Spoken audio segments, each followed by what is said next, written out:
আসসালামু আলাইকুম এভরিওয়ান, আশা করছি সকলে ভালো আছেন। আমাদের আজকের রেসিপি হোটেল স্টাইলের ছোলার ডাল রান্না। আশা করছি আপনাদের সকলের কাছে ভালো লাগবে। ভালো লাগলে অবশ্যই আমাকে একটু সাপোর্ট করে যাবেন। আর এই ছোলার ডাল রান্নাটা রুটি, পরোটা অথবা লুচি, গরম ভাত সবকিছুর সঙ্গেই কিন্তু খাওয়া যাবে। এরকম ভাবে তৈরি করে দেখাবো, একদম হোটেল স্টাইলের। আশা করছি আপনাদের সকলের কাছে ভালো লাগবে। ভালো লাগলে অবশ্যই বাড়িতে ট্রাই করবেন আর আমাকে লাইক কমেন্টস করে জানাবেন যে আমার আজকের রেসিপি কেমন লাগলো। আর সম্পূর্ণ ভিডিওটি দেখবেন, একদম টানাটানি করবেন না, তাহলে কিন্তু কোনো কিছুই বুঝতে পারবেন না। তো চলুন দেখে আসি হোটেল স্টাইলের ছোলার ডাল রান্না আমি কিভাবে করব। তো ছোলার ডাল রান্না করার জন্য আমি একটা পাত্রে দিয়ে দিচ্ছি হাফ কাপ ডাল, ছোলার ডাল। আপনারা চাইলে আরো বেশি করেও কিন্তু দিতে পারবেন। আমি হাফ কাপ ডাল খুব সুন্দর করে ধুয়ে পরিষ্কার করে 2 থেকে 3 ঘন্টার মতো আর কি ভিজিয়ে রাখবো। 2 থেকে 3 ঘন্টা পর আমি চলে এসেছি চুলায় একটা কড়াই বসিয়ে দিয়ে তার মধ্যে পরিমাণ মতো তেল আমি গরম করতে দিয়েছি। তেলটা যখন একটু ভালো মতো গরম হয়ে যাবে তখন এখানে দিয়ে দিব কিছু পেঁয়াজ কুচি। পেঁয়াজ কুচিটা আমি তেলের সঙ্গে একটু ভালো করে নেড়ে চেড়ে নিব।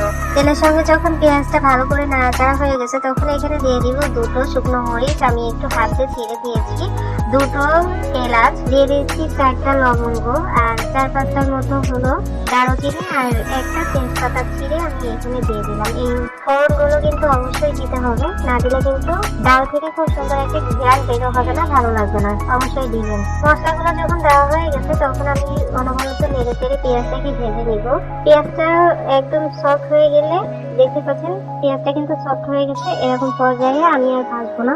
তারপর এর মধ্যে দিয়ে দিব 1.5 চামচের মতো রসুন বাটা আর 1 চামচ হলো আদা বাটা। এখন আদা রসুন বাটা দিয়ে আমি খুব সুন্দর করে নেড়ে চেড়ে নিব যতক্ষণ না পর্যন্ত মশলাটা একটু লাল লাল হয়ে যাচ্ছে, ঠিক ততক্ষণ পর্যন্ত। মশলাটা যখন ভাজা হয়ে গেছে তখন দেখতে পাবেন যে নিচে লেগে যাচ্ছে আর একটু লাল লাল হয়ে গেছে, তখন এখানে দিয়ে দিব পানি, যাতে মশলাটা পুড়ে না যায় তার জন্য। পানি দিয়ে একটু নেড়ে চেড়ে তারপরে এখানে দিয়ে দিব পরিমাণ মতো লবণ, তারপরে হাফ চামচের মতো হলুদের গুঁড়া আর 1 চামচ দিয়েছি লাল মরিচের গুঁড়া। মরিচটা আপনারা কে কতটুকু খাবেন সেই অনুযায়ী দিবেন। আমি এখানে 1 চামচ দিয়েছি। এখন মশলাগুলো খুব সুন্দর করে নেড়ে চেড়ে নিব। নেড়ে চেড়ে 1-2 মিনিটের মতো আর কি নেড়ে চেড়ে নিতে হবে। নেড়ে চেড়ে যখন নেওয়া হয়ে গেছে তখন আমি এখানে দিয়ে দিব জিরা বাটা, এলাচ বাটা আর হলো দারুচিনি বাটা আমি এখানে দিয়ে দিলাম। আমি সবকিছু বেটে দিয়েছি, আপনারা চাইলে শুকনা মশলাটাকেও কিন্তু ব্যবহার করতে পারবেন এখানে, তাতে কিন্তু কোনো সমস্যা নেই। আমি সমস্তটা বাটা মশলা দিয়ে আজকে আপনাদেরকে ডাল রান্না করা দেখিয়ে দিব। মশলাটা দেওয়ার পর একটু নেড়ে চেড়ে তারপর আমি আবারও একটু পানি দিয়ে মশলাটাকে খুব সুন্দরভাবে কষিয়ে নিব। একদম অনবরত নেড়ে চেড়ে কষিয়ে নিতে হবে। তো দেখতেই পাচ্ছেন আমি অনবরত নেড়ে চেড়ে কিন্তু মশলাটাকে কষিয়ে নিয়েছি আর কোনো কাঁচা গন্ধ কিন্তু নেই, সমস্ত কাঁচা গন্ধ চলে গেছে। মশলার যে কাঁচা গন্ধটা সেটা কিন্তু দূর হয়ে গেছে। এখন আমি দিয়ে দিব আগে থেকে যে ডাল আমি ভিজিয়ে রেখেছিলাম। দেখতে পাচ্ছেন ডালটা ভিজে একদম ডাবল হয়ে গেছে, ফুলে গেছে একদম।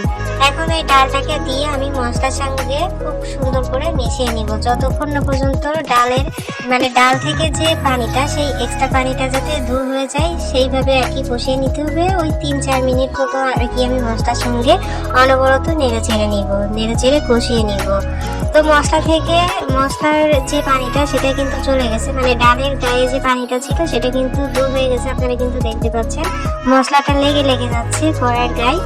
এখন আমি এইখানে দিয়ে দিব হলো পরিমাণ মতো পানি কষানোর জন্য। একদম কিন্তু পোড়া লাগাতে যাবেন না আপনারা। যখন দেখবেন যে মশলাটা একদম ধরে যাচ্ছে তখনই কিন্তু পানিটা দিয়ে দিতে হবে, তা না হলে কিন্তু মশলা পুড়ে গেলে ডালটা খেতে একেবারে ভালো লাগবে না। তো কষানোর জন্য আমি কিছুটা পানি দিয়ে দিলাম, দিয়ে আমি ঢাকনা দিয়ে ঢেকে দিলাম 30 মিনিটের জন্য। 30 মিনিট পরে আমি চলে এসেছি আর দেখতে পাচ্ছেন আমাদের ডালটা কিন্তু কিছুটা সিদ্ধ হয়ে গেছে। আমি অনবরত নেড়ে চেড়ে নিচ্ছি, নেড়ে চেড়ে আর কিন্তু ঢাকনা দিয়ে আমি ঢাক দিব না। এখানে আমি অনবরত নেড়ে চেড়ে তারপরে কষিয়ে নিব। আর যদি আমি ঢাকনা দিতে চাই তাহলে কিন্তু মশলাটা একদম পুড়ে যাবে, ভালো লাগবে না। তো দেখতে পাচ্ছেন আমার ডালটা কিন্তু সিদ্ধ হয়ে গেছে কিছুটা, আর আমি এখানে অনবরত নেড়ে চেড়ে নিচ্ছি। আর এখন এরকম ভাবে যখন একদম শুকনো শুকনো হয়ে যাবে তখন আমি আবারও দিয়ে দিব হলো ঝোলের পানি। আবারও 30 মিনিটের জন্য আর কি রান্না করে নিতে হবে। তো দেখতে পাচ্ছেন খুব সুন্দর করে আপনারা কিন্তু কষিয়ে নেবেন। তরকারিটা যতটা ভালো কষাতে পারবেন ততই কিন্তু খেতে অনেক মজার হবে, দারুণ হবে খেতে। তো আমি কিন্তু খুব ভালো করে কষিয়ে নিলাম, আর এখন দিয়ে দিলাম হলো ঝোলের পানি। আর পরিমাণ মতো পানি দিয়ে দিতে হবে। আপনারা কিন্তু অবশ্যই পরিমাণ মতো করে পানি দিবেন। আমার যতটুকু প্রয়োজন ছিল আমি ততটুকু দিলাম, আপনাদের যতটুকু প্রয়োজন হবে ঠিক ততটুকু দিবেন। পানি দিয়ে আমি এখানে 2টো কাঁচামরিচ দিয়ে দিলাম ফ্লেভারের জন্য। আমি আবারও 30 মিনিটের জন্য ঢাকনা দিয়ে দিলাম। 30 মিনিট পরে দেখতে পাচ্ছেন যে আমাদের ডালটা কিন্তু হয়ে গেছে। আর আমি কিন্তু আর রান্না করবো না, অনেকটাই ঝোল শুকিয়ে গেছে। আর এতটুকু কিন্তু ঝোল রাখতে হবে, যেহেতু ডাল অনেকটাই কিন্তু শুকিয়ে যাবে। তারপর এখানে দিয়ে দিব হলো দারুচিনি, আমি আগে থেকে গুঁড়ো করে রেখেছিলাম, আর হলো জিরা ভেজে তারপর আমি গুঁড়ো করে রেখেছিলাম, সেটাই আমি এখানে দিয়ে দিলাম, দিয়ে ঢাকনা দিয়ে ঢেকে দিলাম।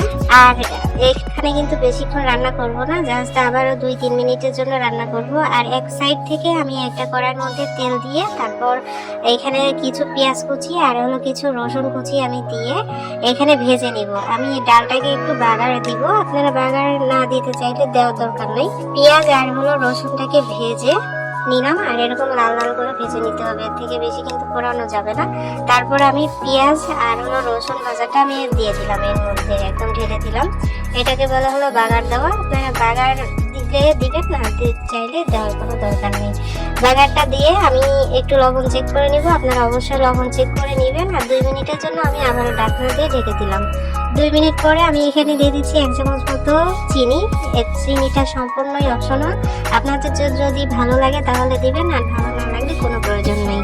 তো দেখতে পাচ্ছেন আমাদের ডাল রান্না কিন্তু হয়ে গেছে। এখন আমি আপনাদেরকে দেখিয়ে দিব যে আমার ডালটা কেমন হয়েছে। আপনারা কিন্তু দেখতে পাচ্ছেন ইতিমধ্যে আমাদের ডালটা কেমন হয়েছে। লবণটা কিন্তু অবশ্যই চেক করে নেবেন।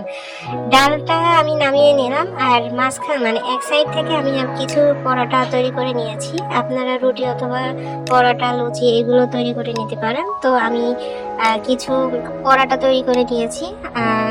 তো দেখতে পাচ্ছেন পরোটা কিন্তু হচ্ছে।